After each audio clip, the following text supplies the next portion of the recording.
What's up everybody and welcome to the channel. Today we're going to take a look at the 2024 Nissan Z Performance. This one's finished off in the pearl white with the black roof. MSRP is $56,600. Big shout out to Garber Nissan for providing this sports car for today's video. Take a look at their website linked down below. Now, these Nissan Zs are actually sitting at dealers with some discounts, so this one is closer to like 53 grand, making it a pretty decent buy for a rear-wheel drive sports car. With that said, let's get right into it. Underneath the hood of the 2024 Nissan Z Performance, you're going to find a 3-liter twin turbocharged V6 motor with 400 horsepower and 350 pound-feet of torque.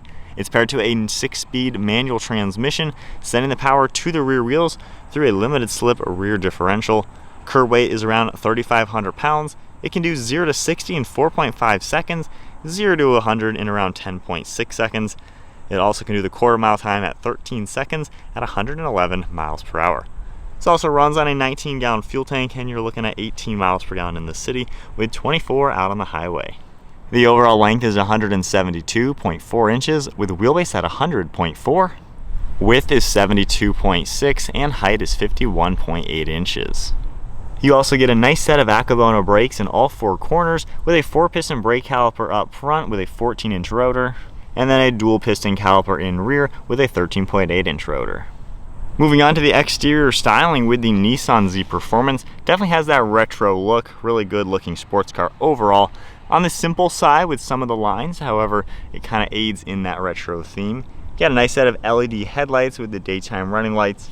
Front grille is shaped kind of like a square, so a little on the simple side, but you have a nice contrast with the silver trim up above with all of those openings.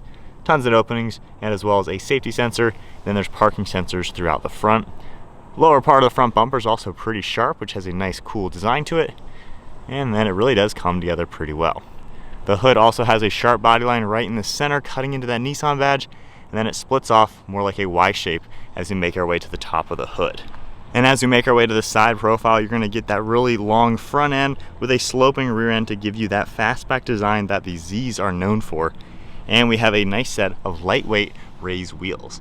These are a gunmetal gray color, 19-inch diameter, split 5-spoke. They look really good against the white as well as that red brake caliper. Got some clean body lines throughout the side profile, some black trim down below. Then you can even see gloss black for the mirror cap with an integrated turn signal, and I love the two-tone design. All black surrounding the windows, got the silver katana blade matching nicely to that Z badge, and then you can see just the black roof with some sharp body lines. As we make our way to the back, you can see a wide rear fender arch, giving it some extra character. And then I love these LED taillights with that retro design. They look perfect with this car. Got all your badging down below, trunk releases in the Nissan logo, rear view backup camera, extra rear parking sensors, and then a gloss black rear diffuser with your dual exhaust tip. Finishing it up, you can see how the black roof comes down to the trunk. And I think the rear is probably my favorite part of this car. It looks nice and sporty. Moving to the key fob, you just get lock, unlock, as well as panic and the Nissan badge. But go ahead and lock the car. There is a button back here you can tap to unlock it. And I do love the flush design with the body colored door handles. Opening it up, you're going to get a black interior for this particular spec. There are several options available with colors. You have a soft touch material on the door panel, and then a combination of this micro suede and synthetic leather for the insert. Has a cool look. Got your grab handle, window and mirror controls, then you have a release handle up above with an air vent. There's also storage down below, and then a cool carbon fiber trim piece made out of plastic for that kick panel. You got the Z logo on these nice door sills, and then all manual controls for the seats. You can make the base go up and down in the front as well as in the back. Power controls are going to be right here on the right side for sliding forwards as well as recline. You have a small set of bolsters in the synthetic leather with a nice micro suede, and then small on the back bolsters as well. They're a sporty looking seat, however, they are definitely not as aggressive as the Nismo seats, which are nice aggressive Recaro buckets. But nonetheless, they do have a good look to them. You got the black leather on the steering wheel with some silver trim and the Z badge. And then now inside the 2024 Nissan Z, keep my foot on the clutch and go ahead and fire it up.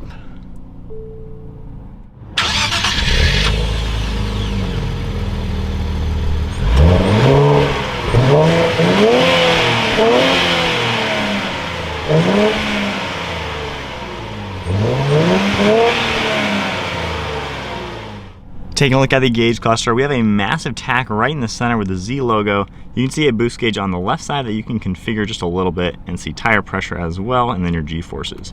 Got some settings you can take a look at on this left side as well. You can also see on the right side we have some vitals for all the temperatures, pressure, oil, things like that, with fuel down below. Now if we go ahead and adjust some of these settings, we can toggle this and change the view. You can go into a more normal setting like your typical Nissan, which is a cool touch. There's extra safety settings in the center. You can scroll left and right through. So pretty cool the way they've integrated the basic Nissan interior screens along with the performance one. We can even go into enhanced screen, which is great for navigation. You'll get a really large screen right in the center. But for day-to-day use, of course, you're going to want to stick with the sport setting, which looks fantastic. On the steering wheel, you're going to see that Z badge, controls on the left side for some of the audio, and then on the right side we get your cruise control and Bluetooth. You're also going to see the stock on the right for all the windshield wipers, turn signals over on the left with headlight controls, traction control icon down below there, and then just some plastic material for the soft touch dashboard. Has a smooth look to it. You can see the synthetic black material down below that. You're also going to get gauges up above for the turbo boost. You also have the RPM as well as a battery voltmeter. Got 2 air vents, and then Nissan's infotainment screen right in the center. Very simple the way it's laid out. We have a menu icon that gets you to this screen. You can also go back into other shortcuts. We have the full screen navigation, and then in that main screen you are able to toggle left and right since it is touchscreen, and there's more shortcuts that are going to pop up. If we go ahead, put it into reverse, you got your backup camera that will pop up, and then your sensors will pop up on that screen. You also have the volume icon on the left side, tuning and scrolling on the right, and physical climate controls all down below like you've seen in the 370. You have your fan speed, temperature, and zones, a few different USB ports and storage, and then we have our sport mode icon. This basically will just turn on the rev matching. So you can see that S right there. And then for the 6-speed manual, decent throws on it. It's a little wobbly feeling. It's got a larger shift knob, but nonetheless pretty nice to see a manual. You can also get a 9-speed automatic with steering wheel mounted paddle shifters. You're going to see heated seats in the center, trunk release button, one of your cup holders, manual parking brake, and then you can open up this for extra storage space. You're also able to slide it back to gain access to the secondary cup holder. On the far right side, you got a pretty decent bucket. Then one last look at the interior. You can get these with red or blue on the interior, which is a cool touch. Black is certainly on the subtle side. And then as you can tell, right into the trunk, you can see we have your sun visors up above, dome lights, and then a nice mirror with all your garage door buttons. And then as far as extra space in the cabin, you do have these 2 shelves behind these seats, which really does maximize the amount of space. You're going to see on the passenger side, we have a glove box that can open up. This is a really cool feature for a smaller 2-door 2-seater. From here, you have a button right back here. Pressing that, it pops the trunk, and you can take a look at the trunk space. Very similar to the 370Z as it is the same platform, but you have that cross brace in here as well, and then a pretty decent amount of space. It's very wide on the lower side, but nonetheless a pretty large opening for a small car. From here, you just manually grab this, close down the hatch, and then you will have to reach in and hit those power buttons to go ahead and fold the seat back. All right, setting off now.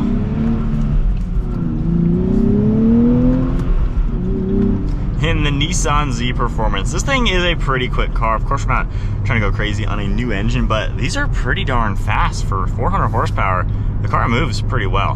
The 6-speed is a lot of fun to go through. I'm not a biggest fan of the 9-speed that is available. It's a little sluggish when you're hitting the paddles, not really as responsive as the Nismo edition, which is a really sweet setup.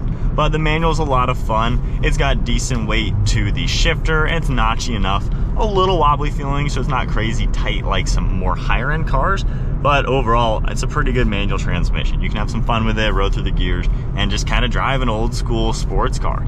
Visibility is pretty good as well. For a low slung 2-seater, you have decent size on the windows to where looking around really isn't all too bad. Over your right shoulder's not bad.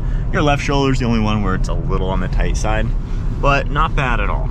My one complaint with the driving characteristics are just the seats, to me, aren't all too comfortable. I feel the base is really short on my leg, and I just can't sink into this car. I'm really like on top of them, kind of like just a basic chair. So the Nismo edition, once again, with those Recaro seats, you sink into them, you feel like a glove. This one, I just feel pretty much on top of it. Now I'm 5'11", maybe my legs are a little bit longer than normal, I'm not too sure. But overall, it's pretty cool. The gauge cluster looks fantastic with that massive tack. And then once again, getting up and going. There's a little delay in first gear and then it kind of starts ripping. And then one turn in second, anything over 4,000, I mean, this turbo pulls. So it's got a little turbo lag down low, but pretty good top end to have quite a lot of fun. Now, as far as handling, we are on some flat Michigan roads. However, we've driven these cars on the tail of the Dragon in the North Carolina mountains, and we've had quite a few of these as press vehicles. So we've driven a ton of Zs. If you want to see more Nissan Z content, check out our Z playlist, because we have probably 50 videos of the new cars. Normal driving, it is comfortable, it's soft, it's pretty forgiving. So this is a really good daily drivable normal car that does translate to some body roll. When you are taking the turns, the car sways a little bit. You know, it weighs 3,500 pounds, so it's a little bit heavier than the maybe step up better performance cars that are also 2-seaters and rear wheel drive. So it's a little thick, I'd say, comparing it to others. It could be slimmed down. When you're taking some turns though, the steering, I will say, is really good. The steering's pretty precise feeling. It just could use a little bit stiffer suspension, which again, the Nismo has. So if you want to drive this as your day-to-day car that's roomy and comfortable enough to be actually practical for a 2-seater, and you want some power, the Z's a great option because you have the normal tech, all the normal stuff to be a good normal daily, but it's also pretty fast at the same time. Just if you're gonna use this for the back road, mountain roads, I would definitely go for something different. Civic Type R will handle better, a Toyota Supra, or the Nismo edition. So this one specifically, the performance, you got some nice bells and whistles, and it's a good all-around car. Not necessarily amazing in every category, but it does offer quite a lot. And the driving experience is pretty nice overall. So turning around to my honest thoughts. This car is pretty fast. When you hit like 4,000 RPM, this thing moves. So if you want a fast car, the Z is fast. It is really good in a straight line, especially if you got the base model, which is the Sport. That's about $10,000 less than this car. MSRP is like 41,000, and I'm sure those are discounted as well to be sub 40 grand.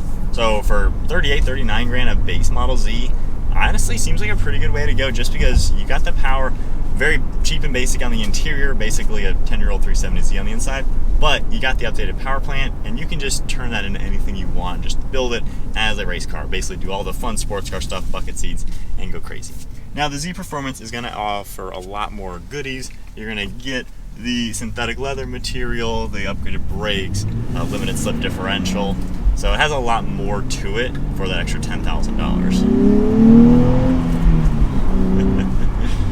But if you want kind of just a fun, good, all-around, more basic, old-school sports car, the Z Performance is kind of that. You know, the Toyota Supra, of course, I compared a lot to this, given I own one, and I was going to buy one of these, and then I bought a Supra instead. Back when I bought that, it was only like a $5,000 difference, so it made a lot of sense to get the better car. However, now, with these ones being discounted, you know, this car is closer to 53, and a new Supra is closer to 62. So we're now talking about a $10,000 spread. Now the pricing makes sense. The Supra is definitely 10 grand better. At 5 grand, it was obviously better, so it was a better buy. But at 10 grand less, you know, the Z Performance now seems like a pretty good way to go if you want a 2-door, 2-seater rear-wheel drive sports car. Honda Civic Type R is probably the best competitor to this in the sense of it feels like it's the same level of car. The Toyota Supra feels like a BMW. It feels much more refined. It feels like a higher end car. And that's why at $5,000 difference, obviously, I went with one, and a lot of you did as well, judging by the comments over the last 2 years I've owned my manual 2023.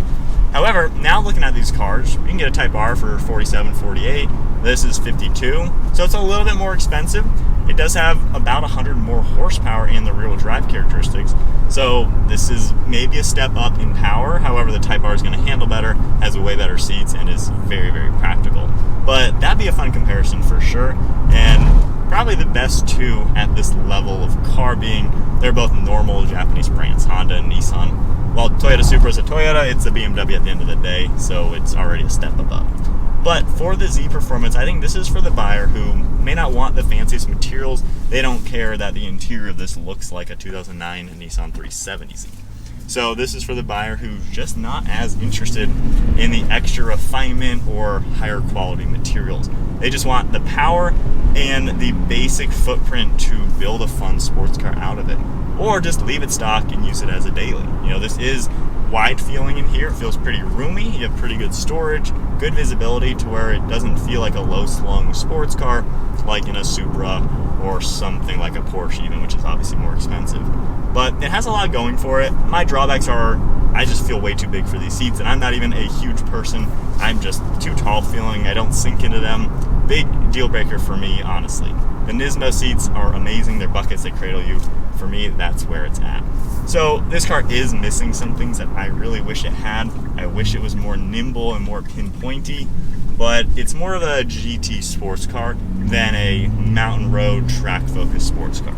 If you want that, get the Nismo edition. That's so much tighter than this. It's got the seats. It's kind of the whole package as well. It just costs a lot more. So Nissan has been struggling a little bit with pricing of these cars, and that's why we're seeing them depreciate on the used market, and we're seeing them with discounts on the new market. So it's a car that I kind of called it from the beginning. I knew they weren't going to quite hold their value, and they weren't worth what they were originally set out to be, especially given the competition. But now you can buy a used one of these for like 40 grand or something. Like, they tank a little bit, or a brand new one for at least a nice little discount.